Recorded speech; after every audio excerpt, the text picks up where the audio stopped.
And listening to the speeches with me was our chief foreign editor, Rob Parsons. And Rob, both of those speeches by the Israeli and the Palestinian diplomat were very emotionally charged indeed, and I suppose they are appealing now to those in the room and to public opinion more widely. Yeah, I think to the court of world opinion more than anything else. I suspect that the vast majority of those in the room will have made their minds up, or at least their governments will have made their minds up for them when it comes to the vote. They will vote on according to the instructions they get. So, I don't suppose that either of the two speakers, so as you say, made very, very emotional speeches, expect to change anybody's mind. But they were trying to change or to affect the way the world sees what's happening in Gaza at the moment. And Rob, forgive me for cutting across you. I have just heard actually we are able to listen to a little of both what the Israeli and the Palestinian ambassadors have to say. Let's listen to that first. A man embraces his mother and pleads like a child. Come back, I beg you. Come back, and I will take you wherever you want. He hugs her and can let go. But there is no time to mourn. More death is on the way. 1,700 women were killed by Israel in the last 2 weeks.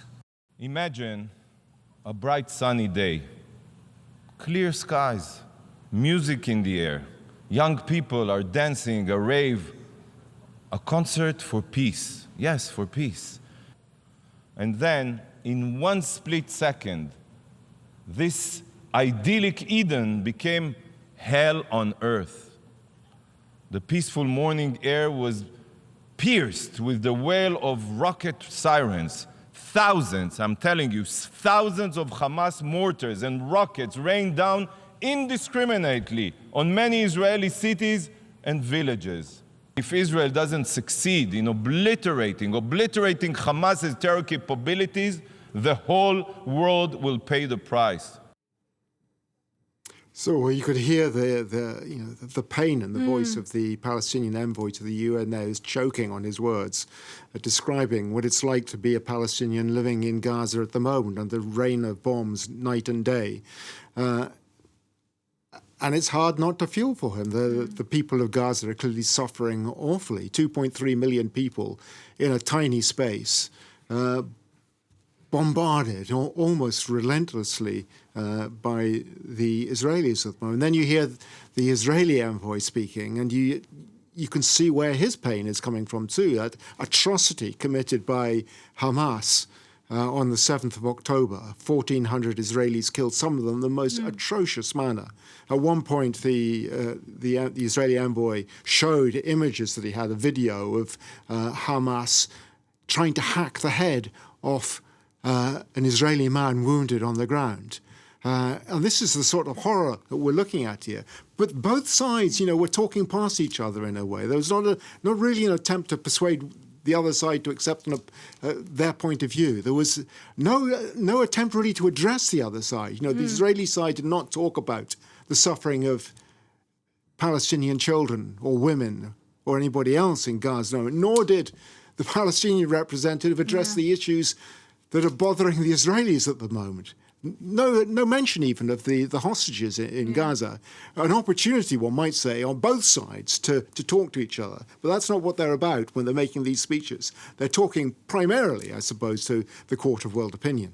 And Rob, finally, this resolution that is being debated today is calling for a ceasefire in Gaza. And sort of whichever way that resolution goes, it seems to me that it almost doesn't matter that much, because Israel appears for the moment to have made up its decision that the bombardments will continue and there will likely be a ground offensive as well.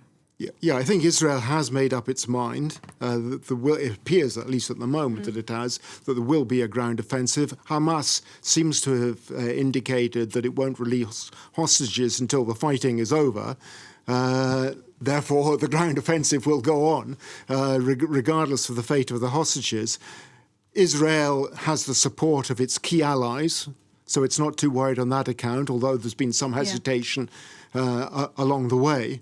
So although there may be a resolution that goes against Israel on Friday, the supporters of the resolution will not be the ones that Israel's worrying about. So it's not going to affect the outcome of what's happening on the ground, no.